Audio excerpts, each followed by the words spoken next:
फिरवली का नाही हे रेडी रेकनरच्या 10% फक्त पैसे गेलचा नियम सांगतात आणि गेलचा नियम सांगतात. हा काय प्रकार आहे? करोडो रुपयाच्या जमिनी तुम्ही जर का 1-1 लाख रुपयात 50-50 हजारात जर गिळंकृत करत असेल तर काय म्हणजे काय करायचं? आम्ही जर का चुकीची पद्धत असं सांगा, आम्ही प्रत्येक वेळोवेळी यांना पत्र व्यवहार केला. एकाही पत्राचं आजपर्यंत एकाही पत्राचं यांनी उत्तर दाखवून जाऊ गेल इंडिया लिमिटेडने या प्रसार माध्यमातून. मला वाटतं गंदे मॅडम आणि माझे शेतकऱ्याचे नाही, शेतकऱ्याचे प्रतिनिधी या नात्याने म्हणलं, पण शेतकऱ्याचे पाहिजे. एकाही पत्राचं अजूनपर्यंत उत्तर जर का दिलं असेल तर त्यांनी सिद्ध करून दाखवा. नाही मी माझे 50 पत्र दाखवतो. म्हणजे काय राष्ट्रपतीच्या पीएमओ हाऊस आहे काय? प्रत्येक ठिकाणी पत्र द्यायचे ना तुम्ही आपल्या घरी सुस्त करायचं. लोकशाही आहे का हुकुमशाही आहे देशामध्ये? आमच्या पत्राचं लेखी त्यांनी उत्तर दिलं काय याचं उत्तर द्यावं त्यांनी एखाद्या अधिकाऱ्यांनी. त्याला वेगळं नाही देऊ शकत साहेब. अधिकाऱ्याला उत्तर नाही देऊ शकत म्हणजे मजूर लोक हे दिलंय. हे बघा हे साहेबाला दाखवा ना का देत नाहीये? का उत्तर देत नाही? पत्र व्यवहार का करत नाही? एक तासापासून अधिकारी आहे कुठे? अर्ध्या तासापासून अधिकारी येतो म्हणतात, ते आहेत कुठे अधिकारी मोठे? प्रत्येक ग्रामपंचायतच्या ग्रामसभेचे ठराव आहेत पूर्ण. एकाही ग्रामपंचायतला उत्तर दिलं नाही, एकाही नाही. मी वारंवार पत्र व्यवहार केला, माझ्याही पत्राला उत्तर नाही. जे पत्र तुम्ही दाखवता साहेब ऐकून घ्या, तुम्हाला पहिली गोष्ट त्याचा निरोप नाही, त्याच्यावर बैठक एक शब्दही बोलले नाही. पाहतो करतो, फक्त धमकी देतात की हम येऊ पोलीस प्रोटेक्शन आणू आणि हा कायदा आहे तुम्हाला करावा लागतो. पार्लमेंटमध्ये कायदा रद्द करण्याचा प्रयत्न सुरू आहे. बिलकुल आहे. आम्ही जो कायदा रद्द झाला तर कायदा रद्द झाला तर कायद्याप्रमाणे जे काही पैसे होतील ना, रद्द प्रोएक्टिव्ह झाला किंवा कायद्यामध्ये यांना 100% द्या, यांना एवढे टक्के द्या, तेवढे त्याला आम्ही बांधले. पण आजच्या कायद्यानुसार जेवढे पैसे आम्ही आहे ना, एक मिनिट ऐका आता.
भाऊ, तुमच्या या 5 गावामधनं गेल कंपनीची गॅस पाईपलाईन चालली आहे, तर या ठिकाणी आता तुमची भूमिका काय आहे? जोपर्यंत शेतकऱ्यांना त्याचा योग्य मोबदला मिळत नाही त्यांच्या जमिनीचा, तोपर्यंत काही इथून आम्ही काम सुरू करू देण्याच्या मानसिकतेत नाही आहे. माझ्यासोबत असंख्य शेतकरी आहे या ठिकाणी. गेल कंपनीच्या अधिकाऱ्यांनी या ठिकाणी पोलीस प्रोटेक्शन घेतलं आहे, परंतु शेवट 7/12 हा शेतकऱ्याच्या नावावर आहे. आणि शासनाचं जर का कोणती योजना राबवायची असेल तर विकासाच्या विरोधात आम्ही कदापि नाही, परंतु शेतकरी हा सर्वप्रथम या देशाचा अन्नदाता आहे आणि त्याला वाचवणं खऱ्या अर्थाने या ठिकाणी काळाची गरज आहे. म्हणून माझं या ठिकाणी या परिसरातील जनप्रतिनिधी या नात्याने माझं शेतकऱ्याच्या पाठीशी खंबीरपणे उभं राहण्याचा. शेतकऱ्यांसाठी तुमची नेमकी मागणी काय आहे? त्यांच्या बाजारभावाच्या मूल्यांकनाप्रमाणे 4 पटीने त्यांना मोबदला मिळाला पाहिजे. नाही मोबदला त्यांच्या ॲक्टनुसार नसेल देता येत तर त्यांनी ज्याप्रमाणे मुंबईपासून नागपूरपर्यंत गॅस पाईपलाईन महामार्गाच्या लगत आणली, त्याचप्रमाणे समोर महामार्गाच्या लगत समोर ज्या ठिकाणी न्यायची आहे त्या ठिकाणी घेऊन जावी. म्हणजे पाईपलाईन ही डायव्हर्ट करावी अशी तुमची मागणी आहे? एकतर डायव्हर्ट करावी, नाही तर शेतकऱ्यांना त्यांच्या योग्य मोबदला त्या जमिनीचा द्यावा, तर शेतकरी निवडून देण्यास तयार आहे. आज या ठिकाणी गेल इंडिया कंपनीचे अधिकारी तुमच्यासोबत चर्चेसाठी उपस्थित होते, मात्र त्यांच्याकडनं कुठेही सकारात्मक भूमिका शेतकऱ्यांच्या बाजूने दिसलेली नाहीये. तर तुम्हाला काय वाटते की पुढे हे काम तुम्ही होऊ देणार की नाही होऊ देणार? मागील 2 वर्षापासून मी या गेल इंडिया लिमिटेडच्या कंपनीच्या अधिकाऱ्यासोबत विविध ठिकाणी चर्चा केला, विविध विभागाला या पत्रव्यवहार केला.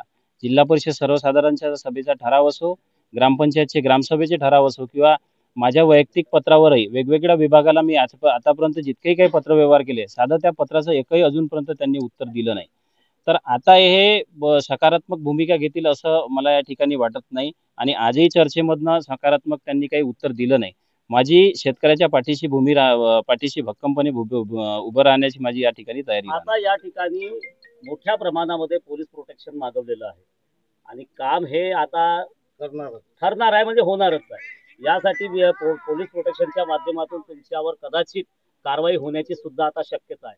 काय करणार तुम्ही आता पुढे? शेतकऱ्यासाठी जर का माझ्या जीवालाही काही कमी जास्त झालं तरी काही अडचण नाही आहे, कारण शेवट लोकांनीच मला मोठं बनवलं आहे आणि लोकांसाठी सोबत राहणं माझं परम कर्तव्य आहे. पोलीसवाल्यांनी काम करायचं आहे तर करून टाकावं. एखादा माझा जीव जरी घेतला तरी चालेल, काही अडचण नाही मला. सर्वप्रथम या शेतकऱ्यावर लाठीचार्ज करायच्या अगोदर मी पोलीस विभागाला विनंती करेल की सर्वप्रथम माझ्यापासून सुरुवात करावी त्यांनी. किती गावकरी पीडित आहेत? जवळपास या सोनेगावमध्ये 37 आहे आणि माझ्या मतदार क्षेत्रातले जे काही 5 गाव गेले आहेत त्याच्यामध्ये 92 शेतकरी या ठिकाणी पीडित आहेत. करोडो रुपयाच्या जमिनी आहेत. कवडी मोल भावामध्ये जमिनी मारण्याचा हा प्रयत्न आहे. या भागाचे महसूल मंत्री पालकमंत्री चंद्रशेखर बावनकुळे आहे. कुठेतरी शेतकऱ्यांच्या भविष्याच्या दृष्टिकोनातून त्यांनी सकारात्मक निर्णय या प्रकल्पाच्या संदर्भामध्ये घेण्याची गरज होती असं तुम्हाला वाटते का? भारतीय जनता पार्टीचं केंद्रातही सरकार आहे आणि या राज्यातही सरकार आहे. ते या भागाचे आमदार आहेत, स्थानिक पालकमंत्री आहेत, या राज्याचे मोठे मंत्री आहेत. माझी त्यांना या माध्यमातून विनंती राहील. आम्ही शेतकरीचं शिष्टमंडळ पण भेटायला गेलो होतं या बाबतीत, पण त्यांनी अजूनपर्यंत सकारात्मकता दाखवली नाही. माझी या बाबतीत बावनकुळे साहेबाला एक विनंती आहे, तुम्ही या भागाचे जनप्रतिनिधी आहात, तुम्हाला मोठ्या मताधिक्याने या परिसरातील लोकांनी मतदान केलं. शेवट काही काँग्रेसवाल्याच्या जमिनी जाणार नाही, भाजपवाल्याच्याही जमिनी जाणार आहेत.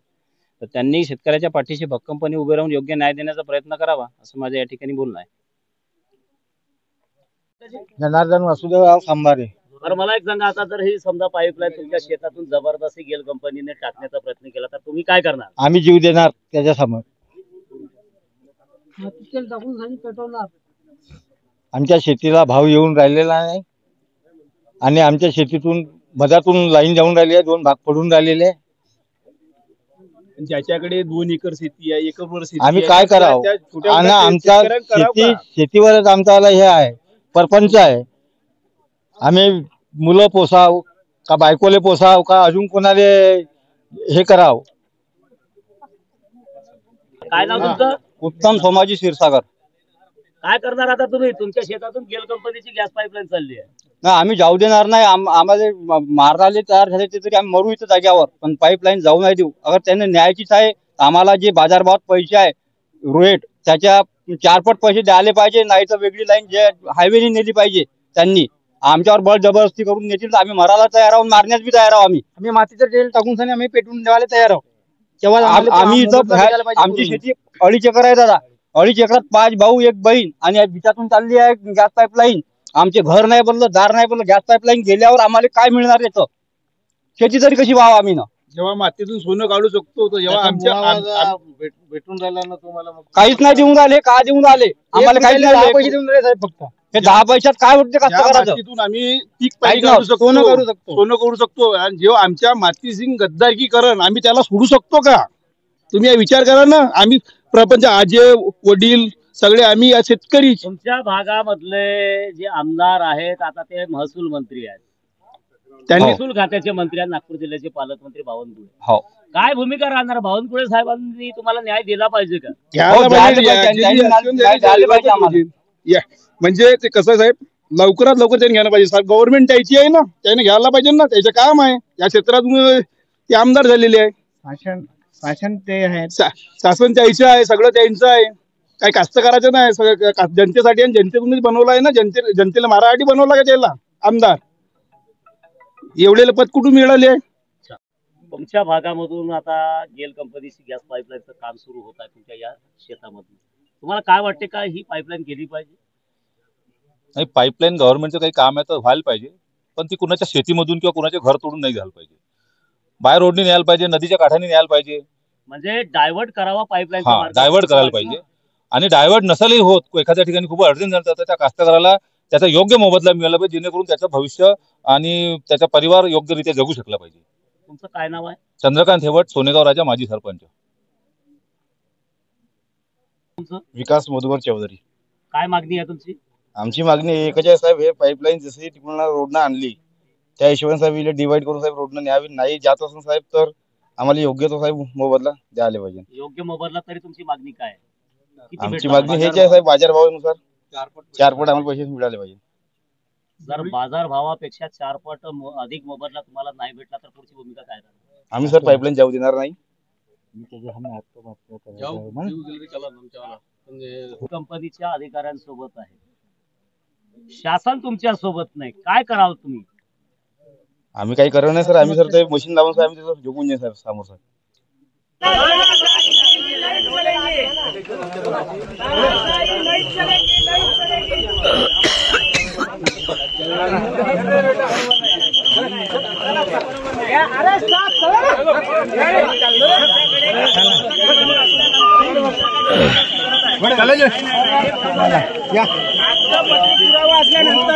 शेतकरी एकता जिंदाबाद जिंदाबाद जिंदाबाद.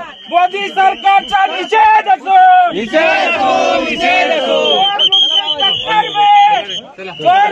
टक्कर में संघर्ष हमारा नारा है.